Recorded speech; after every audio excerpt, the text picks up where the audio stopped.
Hi, Jake here. Well, we did it. We lost 100 pounds. It's, what is this, 3rd of February? We wanted to roll in here down 100 pounds first week of February, and by God, we did it. Actually, we were running a little ahead of schedule. I can't believe it, but it just, the diet, the lifestyle, it just works so easy for a person to do this that sometimes you think you're not really on a diet, you're just eating whole foods, good foods, solid food that just seems to agree with your body. I wanted to make sure I was at 165 pounds. So actually, I weighed in on the 30th of January at 165.8. Then the 31st of January, 165.6. And the 1st of February, 165.4. Then yesterday 165.6, and today 165.6. So we're at a solid 165 pounds. So this is where, according to how tall I am and everything, I should be around 165 pounds. So we'll see if my body likes this 165 pounds, or if we can go a little lower, or maybe I can't imagine gaining any weight as long as I keep eating the same stuff that I have been eating. It seems like it just works. I know I don't have a lot of metabolic issues. It seems like my body will process what few carbs I eat. You know, like in last month I had some potatoes. I had that Spanish rice dish that I put in my stew, and it seems to work good. You know, went up a little bit of weight, but then we just immediately dropped it. So my metabolism seems to be doing okay. I feel great. That's the nice thing is there's no inflammation. We took Rosalie to the doctor to have her knee looked at the knee doctor, because she had that knee replacement back in October, and it still hurts, and there's still some inflammation and everything. And it was kind of funny. The doctor, he's a young doctor, and he came in, looked at her knee, and wiggled it and made sure everything was okay. And they took X-rays, and it was all perfect. Everything was good there, except it still hurt behind her knee, and there was still a little bit of a warmth to it. So it's healing. That's usually what happens when you're healing. Your body will do a little inflammation. And he said, well, we can give you something for the inflammation. We can put you on this drug and that drug for for helping it heal. But he said, I'd like you to just go another couple months and see how it is. If it gets better, then we know it's going to get better. If not, then we can do something different. Well, I had to say something, and I says, well, we probably can control that inflammation with a diet. A little change in her diet would probably help. Cut out some sugars and some grains, and it would probably help the inflammation. He said, oh yeah, that will work, yeah. And then he says, I have a bunch of people that have done that, changed your diet, and it's helped the inflammation in their joints. And then he went on to say, I have a few that are doing keto, and we just smiled to ourselves. And I said, yeah. Rosalie looked over at me like she could have knocked me out of the chair when I said that. What can help with? We can help that inflammation with her diet, and sure enough, we can. And I think we have.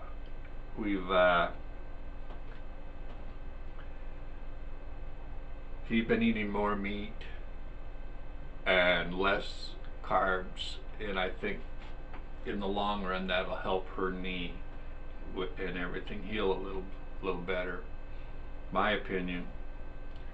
So kind of we went down and we went down to the slaughterhouse, to the meat packing plant down here south of town, and bought us a hog, put it in the freezer, and while we were there, I told Rosalie I wanted a prime rib for my birthday. I said, boy, I'd like to have a prime rib. No sense going out and eating when I can cook. We can cook here and it tastes a million times better, and it's better for us and everything.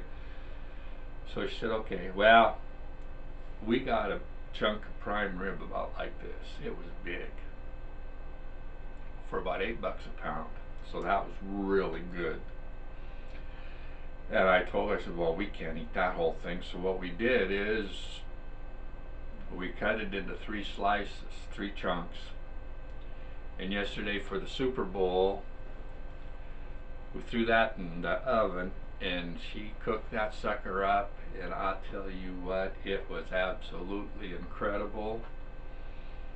I mean, that was some of the best prime rib I've ever ate, and it's 100% natural. The poor old cow was out in the field about a week ago grazing on hay.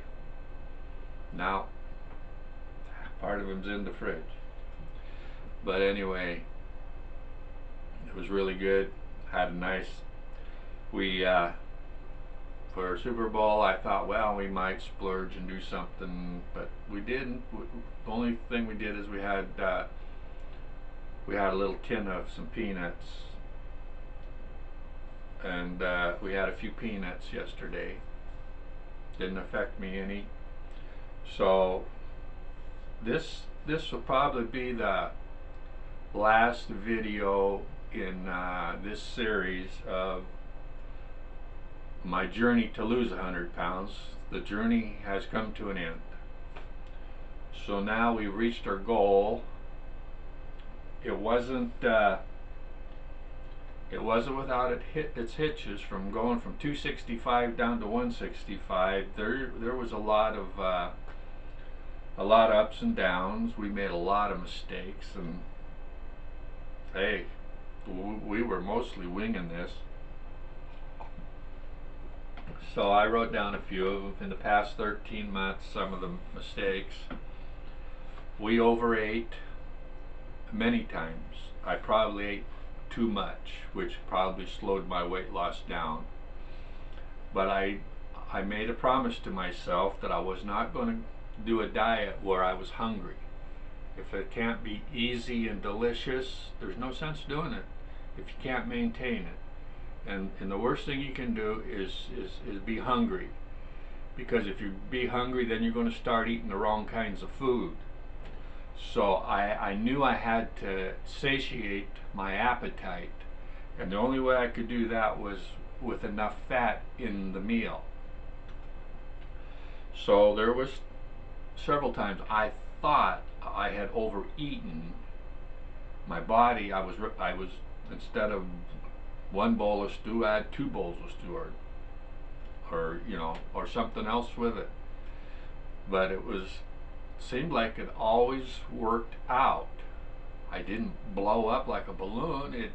I might have stopped that day or two, but then it seems like you go up a half a pound, then you'll drop a pound, up a half a pound, drop a pound, or something like that. It seems like you go in little blip and then you drop, then a little blip up and then a little blip drop, something like that. It seems like that's a trend that I notice when you start logging and making charts on your progress and everything, it seems like you see these little trends. Another mistake I probably made is every once in a while I got hungry earlier, so I would eat a little bit.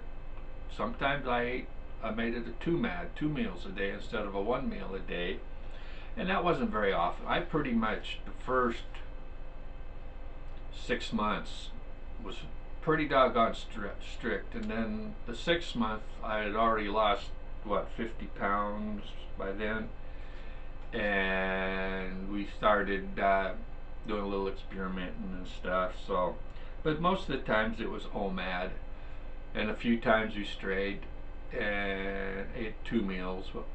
But if the other mistake I probably did is I snacked a few times after I ate and before it was time to go to bed. 7, 8 o'clock you get the munchies or something, so I would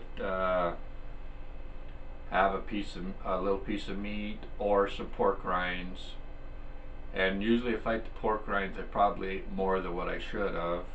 But then again, it didn't seem to matter as long as I wasn't eating no processed sugars, processed grains, or processed seed oils. Them three things seems to have affected me more than any other part of what I've been eating. So as long as I kind of stay away from that stuff, I'm doing okay. The other thing is we had a few birthdays in there, not me, but daughters and grandkids and son and great grandbabies. And so what we did was we didn't restrict ourselves on a little piece of birthday cake when we went to a birthday party. I had a piece of birthday cake. That one party I had a big piece of birthday cake, and it really affected my boy, I was on a sugar high that day, and then I didn't feel good the next day. But if I had a small piece, moderation, it didn't seem to bother me. My body would metabolize it, and it would just keep on going, and I would just keep on losing the weight. So these are mistakes that I don't know if they were big mistakes, but they were little mistakes. And then, like I said, when 6 months into our diet, we were down to around 200 pounds, and I had about 40 pounds to go. And that was in June 2019, and we added a potato in there just to see if I added it into my stew. So I made a big batch of stew that was going to last me 5 days, and I put a potato in there just to see. I could taste the potato, little chunks of potato, and it made the stew better. And I thought, well, is it going to ruin my diet? Well, no. I just kept losing the weight because of my blood sugar and insulin level must be pretty level, and as long as I keep a lot of fat in there, it doesn't spike my insulin level to the point where I get goofy or anything. So and start gaining the weight. That was the thing, is I wanted to see if this will be sustainable over long periods of time, and it seems like if you do it the right I don't know if it's the right way, but the way I do my way, I can do this for the next 20 years or 30 years or however long I want to live. I think I have. That's something I've been thinking about too. Is when you're 68 years old, I'll be 68 on Friday. You start thinking about that. What do I got? 10 years left, 20 years left, 30 years left? Or is the Grim Reaper going to be coming and knocking on the door? Well, the way I feel, he's going to have to come with a gun to shoot me, because he ain't taking me the way I am now, that's for sure. So I feel like I got at least 20 more good years into me. So there was like I just made some bullet points here that I'm trying to go over so I don't lose my train of thought, because this will be the last video in this series. Uh, there's probably better ways to do this diet. I mean, lots of people do it. Lots of people have a lot of success. I've watched a lot of people that's been doing the diet for a long time, and they're still trying to lose weight. So I don't know if there's a right way or a wrong way to do it. It's just how you got to find out a way to do it that fits your body, how your body handles these things. And